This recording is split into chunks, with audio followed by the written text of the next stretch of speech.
it affects development in different ways. We also find that over time, children with incarcerated parents start to attach to more delinquent peers, which might be one of the factors that leads to crime and incarceration.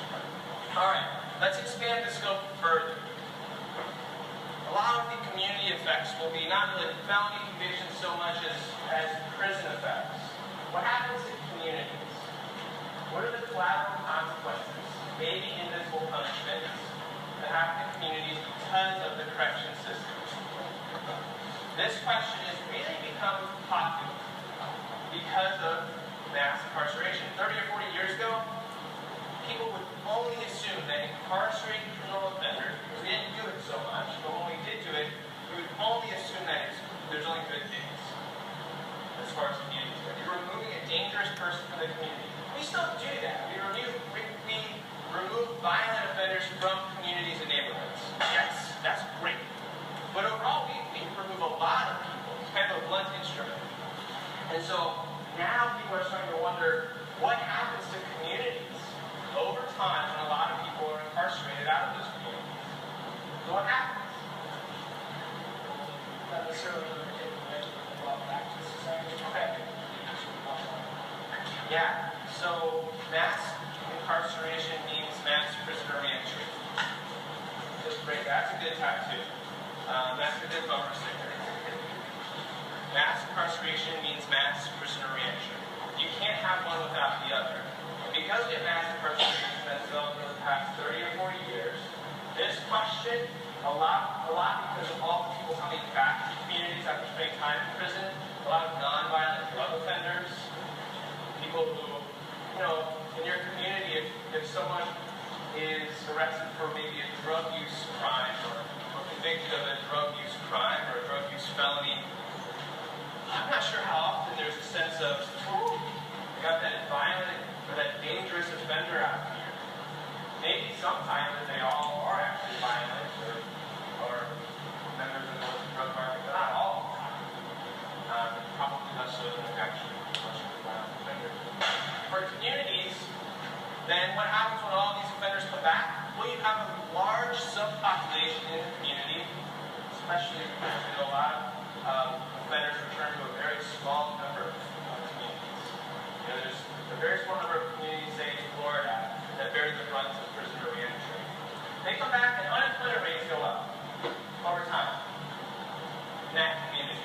Because you have a large population of offenders who can't get jobs. And they live in neighborhoods with very few jobs. They live in neighborhoods that don't have good public transit to go travel to other neighborhoods to get jobs. They also typically don't have driver's licenses, or they can't get a car. That's the typical offender problem. Besides unemployment, what happens to communities, potentially? You get to speculate a little bit, because a lot of this hasn't been studied systematically. They can get increased police attention from implicit bias related to assume the ex-cons are going to reoffend, so they really focus. And actually, I would say it's not implicit or bias. It could be. But yes, increased police attention in those neighborhoods, that was already happening, because it already happens in lots of ways before this managed neighborhoods. Sure. But it's also possible, though, because you have a large number of parolees, probationers. If you're law enforcement, where does it make the most sense to go? Where all the former criminals are living, right? That's not bad logic necessarily. It might have collateral harms or have some problems, but at face value, it's not a logic to criticize just in the face of it. But yes, mass incarceration, mass reentry is mass reentry into neighborhoods with characterized by crime, violence, and lots of police attention. No doubt. That could mean more crime, more incarceration, more supervision violations, fear of crime, whatever. Public health. Mass prisoner reentry means people coming out of prisons, areas, populations with large prevalent health problems, turning to specific communities. That one really, that's a public health people really get into that. Spreading populations. Other community effects. Think more theoretically. Deterioration. What? Yeah, well, people, yeah, people, all of that. People talk about the cycle of incarceration where, you remember when we talked about feedback loops? Feedback loops, there's really complicated cycles happening. Incarceration, re-entry, deteriorating social circumstances, high unemployment. If you're a legitimate business in an area with more and more probationers and offenders returning from prison who can't really work jobs or are unqualified, you're not likely to stay in those communities very long. So we see flights, people who are business owners, people who are more affluent, leave those neighborhoods and create kind of like what people call urban wastelands. Some of these urban wastelands have a large number of former prisoners and former offenders. Think more theoretically. Yeah. Distrust of the system that got them started. Concentrated distrust, potentially. Yeah, concentrated distrust, that perpetuates itself. You don't trust the government, you don't trust the justice system because what you see happening to drug offenders and nonviolent offenders in your neighborhood. It's hard to see arresting and incarcerating a dangerous violent offender as illegitimate to lots of people, but to some people, drug offenses are not viewed in the same light. Maybe. What about deterrence? Deterrence is supposed to scare people into not engaging in crime. You don't want to experience the punishment of, say, prison, right? Some researchers are really interested in how mass incarceration in certain communities affects deterrence.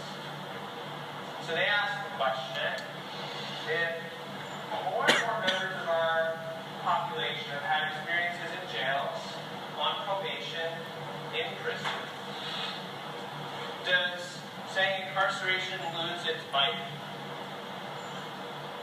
Very interesting. Before, in the 1970s, we didn't use prison so much. It was kind of this scary, looming thing. Even in a population where people are constantly talking about their experiences in jails and prisons, and how they navigated, sharing strategies, visiting people in prison, is it desensitized? So the comments at Carnegie Mellon Institute are studying this kind of idea. Well, what happens in communities where incarceration is more rare? You see an enhanced deterrent effect in communities where a smaller proportion of its members spend time in prison. That's an interesting idea. Last is, how does crime continue to happen? Or does it reduce in areas with more incarceration? Does it increase? A lot of times we see it stays the same or increases instead of doing the opposite, which is taking a step back. Crime rates in communities with lots of incarceration are going up.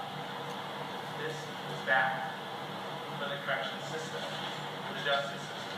It does not matter, again, what you care about people who commit crimes, but you do care about the end goal, the end game. The bottom line for the corrections system is crime is reduced, safety is improved. So if safety is not improved, that means something has to change. That might mean you make prison really tough. You might make it worse, use the death penalty more, I don't know. But it might also be other things. It's a warning sign, an area of coal mines, whether in communities where incarceration is used the most continue to worsen, the corrections system might want to rethink how it spends its money. The taxpayers might want to too. So last is this idea, theoretical idea about informal control. At communities, let's take a step back.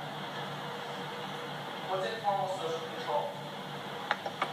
Anyone in a theory class right now? What's going on in theory class? No? Anyone ever taken it for a while? Anyone want to take an earlier class today? That's fine. Does anyone remember what informal social control is? It's kind of like the social expectations that you don't do wrong. Yeah, that's like that. Good. Social expectations, social structure that restricts your behavior. So think about it this way. What's formal social control?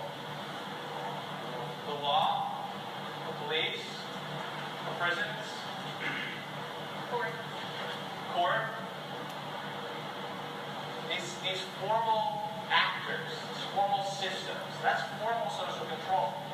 Policymakers have a role in that too. Informal social control are your parents, maybe your grandparents, your siblings, your education. The fact that you're enrolled in college controls your behavior. If you're participating in an organization, sports teams, clubs, political groups, church groups, religious organizations, that's all informal social control. Stakes and conformity. Does anyone remember that term in your classes? Stakes and conformity. Yes. So people who care a lot about crime, when they look at these communities,